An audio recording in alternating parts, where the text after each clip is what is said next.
I just wanted to carry on with what Faye was saying and just give another perspective, really. Give you an opportunity to experience something of your own personal power. Because the question came up, can you do this for yourself? And you are better sometimes being guided through these processes by somebody else, but ultimately you take the responsibility for yourself. We were working on the Swiss technique with images. And you have to use your imagination, your imagination. My imagination as a man was rubbish. Still is, really. I'm not a very good visualizer, but I get the feeling. So when you get the feeling, quite often the pictures come. But it's not so much what happens with your eyes closed, it's what happens when you open your eyes. So it's our perception that changes when we do any programming work. So whether or not we're doing auditory programming, where we're using affirmations and listening to the voice in our head, whether we're doing visual programming through images, whether we're doing written programming technique or repetition chanting, I was saying to Matilda, those are an anchor. I put them on, and I know it's connected to my throat chakra, so I wore blue today because I'm verbally communicating. Now that could be bullshit. But it works for me. It doesn't matter if it's not true. I think it can be scientifically proved, but it doesn't really matter. If you believe it, it'll work. It's whatever you believe is what you perceive.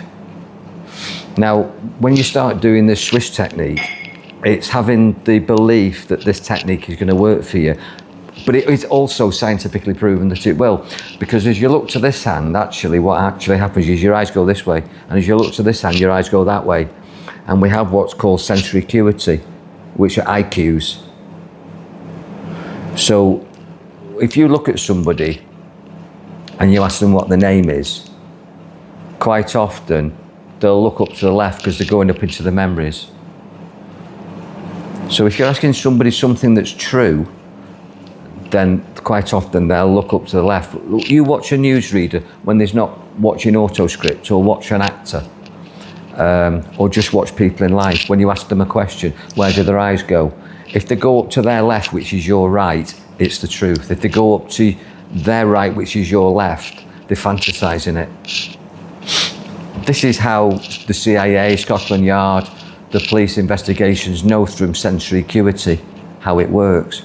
Now, the same is true in life for pushing yourself into trance for self-programming. When you put your eyes up 45 degrees, you go into an automatic trance whether you want to or not. And if you actually open somebody's eyes when they're asleep, their eyes will be rolled back. If you look at anybody that's in epilepsy, or if you look at anybody that's collapsed, knocked unconscious in the ring, they look at their eyes are rolled back, they're on cloud 9. That happens. It's a physiological, biological fact that the body sends the eyes up into the back of the head when you're in deep trance. Now we can use that. You can actually, in fact, cults use that and religions use that, which is why, no disrespect, they put a cross on high. Because when you sit in church and you look up at the cross, you go into trance for prayer. Adolf Hitler used to do it with the swastika. No disrespect. They put things that are iconic up high so that you look up into the sky and it sends your eyes up, and you tend to adore that. It puts you into an altered state. So if we know how to manipulate the physiology and the body physiology of our human being, we can use that for ourselves. Just close your eyes and just look up into your forehead. That's where you are when you go to sleep. And what you'll find is that if you bring your eyes back down to the 45 degrees again, in other words, eyes are closed, but you're looking forward in front of your nose, it goes dark. And as you look up into your forehead, you'll actually look up into your pineal gland and you'll see the light. Just look up into your forehead, and can you see it goes orange? Open your eyes, don't hurt your eyes. But you'll find that as you actually look up into the third eye, that the colour changes, because you give off light and you are a being of light. So how can we use this? Okay, so to actually create change, which is called transformation, the easiest way is to go into trance. And we're in a trance now. We're in a brainwave called beta, and the best place to be is in theta. And the halfway step there is alpha. It's BAT, BAT. Beta, alpha, theta. So when you start to relax, you want to get yourself into the alpha state. Now there are physical activities, eyes open, that you can do in alpha, which is the trance state. And those are the things that we do best automatically. Like playing the piano or driving the car, or when you've learnt to drive the car, you're conscious and now you don't think about it. Like you walk without thinking about it. There's lots of things that you do without thinking about it, but those things will keep you the same.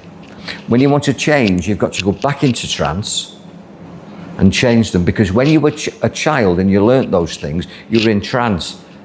A girl from the age of 0 to 9, although they say 0 to 7 now, and a boy from the age of 0 to 11, although they say the age of 0 to 9 now, that we're taking children's innocence away far quicker than we used to. It's probably 5 and 7 actually.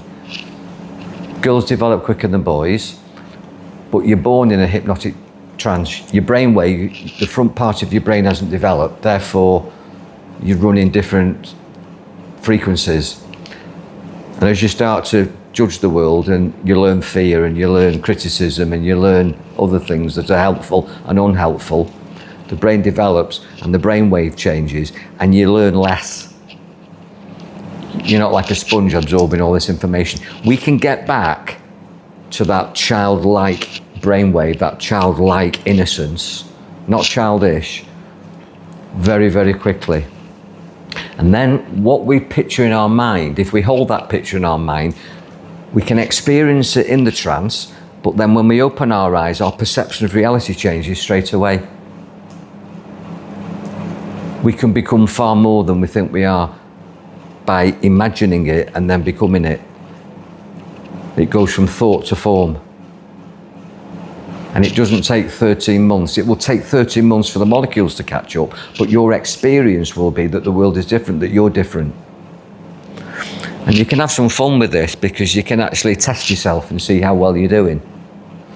So what we're going to do is we're going to just create very quick relaxation, and then I'm going to give you some images to play with in your mind and see how you feel with those images. But we're not going to keep our eyes closed all the time, because you don't have to keep your eyes closed, you just think you do. You just think you do. But what I want you to do first of all is just close your eyes, take a deep breath, and as you breathe out, just think the word relax. And if you've got any visualization skills, imagine that you're looking at a blackboard, and on the blackboard is written the word relax in white chalk. RELAX.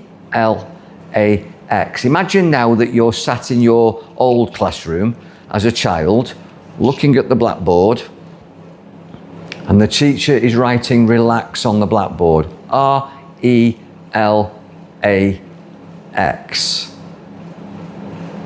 Now open your eyes. Right, now first of all, what I want to know is, who could actually see that? Right, now when you saw it, did you see yourself looking at it, or did you see it as if you were sat in the chair? Did you see yourself looking at it? Yeah, okay, that's interesting. I sort of see both as well. I can switch perspectives from seeing myself doing it to actually seeing it as if I'm really there. It's quite interesting, that, isn't it? So close your eyes. You're in that classroom and you're looking at the word relax, and imagine that all of a sudden the blackboard with the word relax on it becomes a TV screen, and on that television screen are some steps going down to a place that is relaxing. So decide where your relaxing place is, where your relaxing space is. It could be anywhere. If you've heard me do this before, you already know it's called safe place imagery. Go to somewhere that's relaxing and safe, and get out of your school chair in your mind. Stay exactly where you are. Walk towards the front of the class, pretend, play the game. Go into the cinema screen. Stand at the top of the steps. Look down at the steps, 10 steps going down, and on the top of every step now is written the word relax in white chalk. And in a moment, I'm going to count down from 10 down to 1, and with every number that you hear, every number that I say, you're going to take one step down, these steps of relaxation, and you're going to become more and more relaxed as you go down, step by step by step by step by step. It's a good feeling. Just let yourself walk down, drift down, go down deeper and deeper into different levels of mental and physical relaxation. By the time you get to the bottom step, number 1, you'll be in a deep state of relaxation and you'll feel wonderfully good. Just play the game. So you're in the screen now. You're looking down at 10 steps with the word relax on every step. You're on the 10th step, and go down 1 step, 9, and go deeper. 8, deeper and deeper down, keep walking. 7, 6, 5, 4, 3, just let yourself go now. Just scan your body for tension spots. Sink deeply into the chair. If you're sat in an armchair or a wooden chair, just stay erect, but let your body hang, your head hangs down. You're like a rag doll, but you'll stay in that chair. 3, deeper and deeper. 2, and 1. Now just scan your body for tension spots. Scanning for tension spots. Scanning for tension spots. If you've got any tension in your body, any areas that are not relaxed, just breathe in now. Direct that breath to the part of the body that feels stress, tension, pain, or negativity. And as you breathe out, all stress and tension leaves your body on the out breath. Just breathe out and let all stress and tension fade away. So you now feel calm, relaxed, so relaxed. You know you can go deeper listening to the sound of my voice, but just enjoy that relaxation. Just really enjoy that relaxation. I'm not going to, but if anybody lifted your arm up now, it would just flop down because you're a rag doll. And the more the noises in the room become into your awareness, to just take you deeper and deeper inside yourself.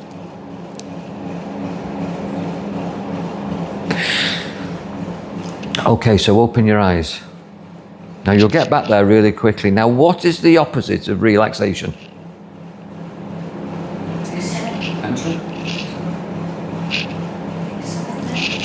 Excitement. Tension. Tension. Okay. Now, a lot of people come to me, particularly corporately, and they would say to me, just learning to relax would change my life. Just the ability to be able to take a break and feel relaxed, probably as relaxed as you are now, would be life-changing. Just to be able to take 3 minutes, sat on the toilet, just go out into my car, go for a walk on my lunch break, and just get that level of relaxation would be life-changing. I wouldn't have to go home and have wine. I wouldn't have to go and play golf all, just 3 to 5 minutes of relaxation. It would certainly give me more concentration. It would definitely improve my focus at work and give me more pleasure, and I behave better as a man or as a woman around my kids. Just that relaxation alone. But from that relaxation, it's the starting point of creating other more beneficial states. So the opposite of relaxation is tension. So just take a deep breath in, close your eyes and breathe out. Think the word relax.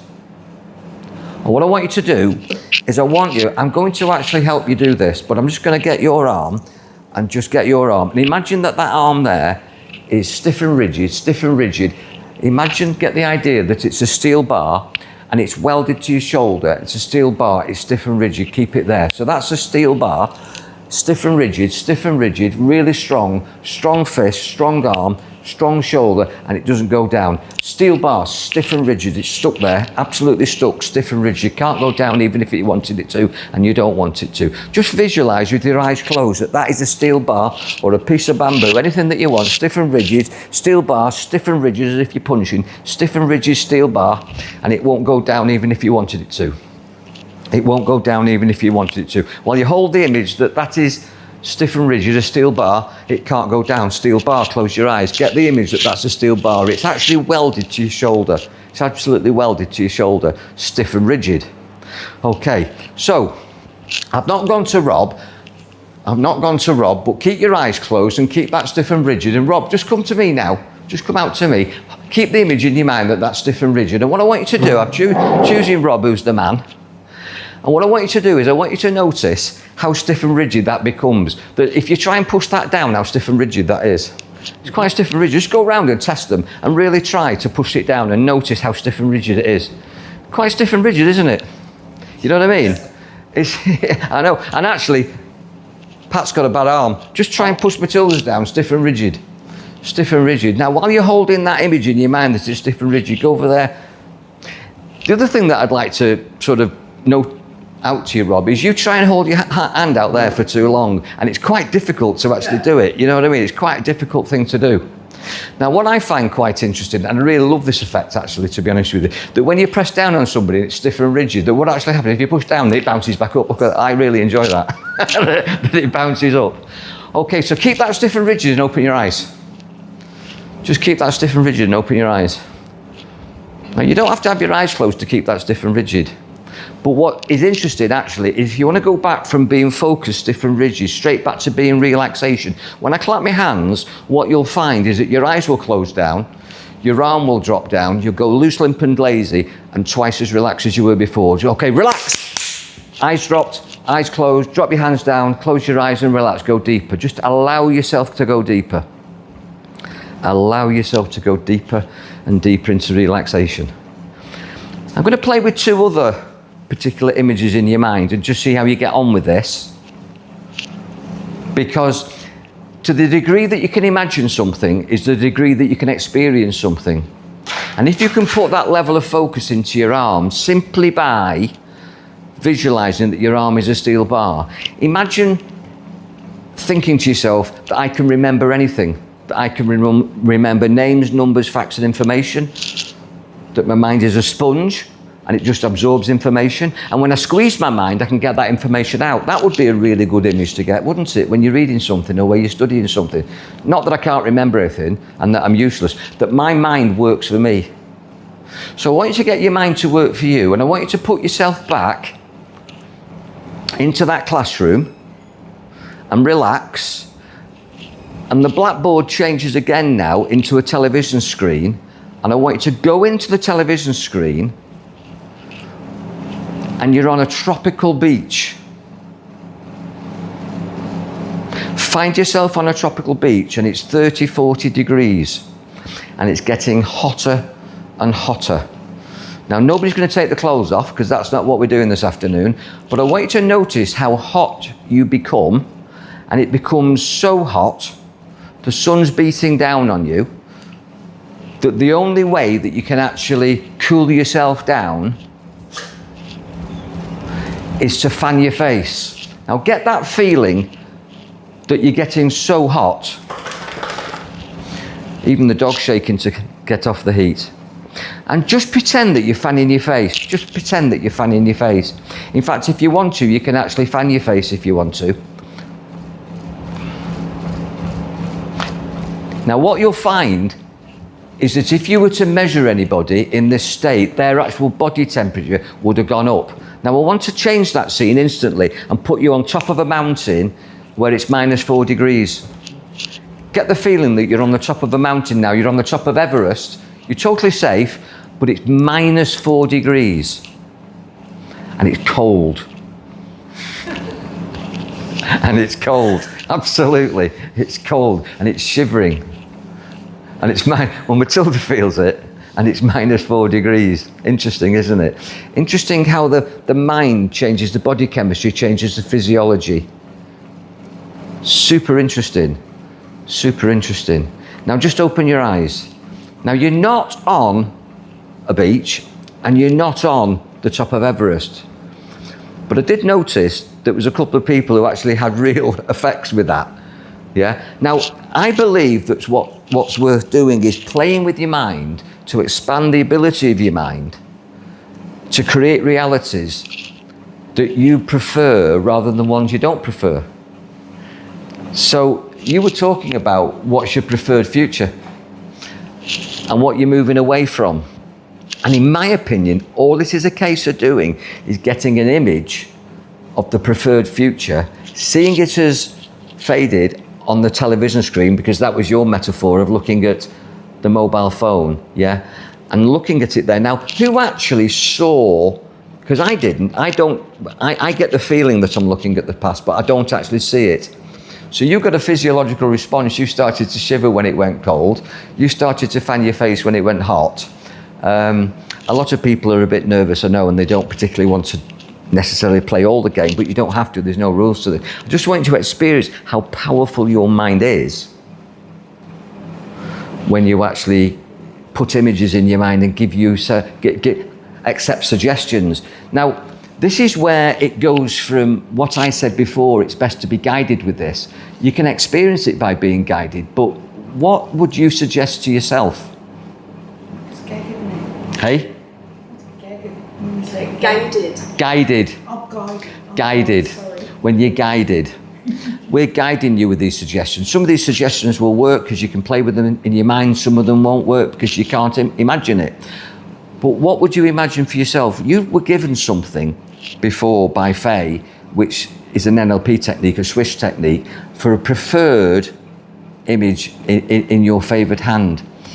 What I really recommend that you do is that you almost like write down what that image looks like, which is written programming technique, and also maybe get a collage. It's called mind mapping, a visual collage of what. Let's say you wanted a car. So what car? Red car, sports car, Subaru. Get a specific idea in your mind what it is, and then get photographs of it and stick it on your collage, or get a fridge magnet so that you're always looking at that image.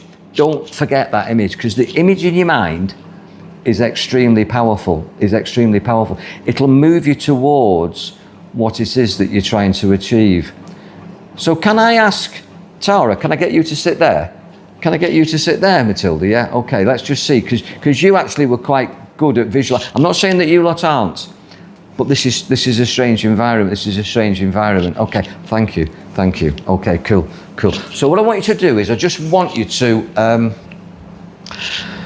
close your eyes again. Just close your eyes for me. And put yourself into that state of relaxation that you were in before, and double that relaxation. Make yourself into like a rag doll. So in a moment, I'm going to pick up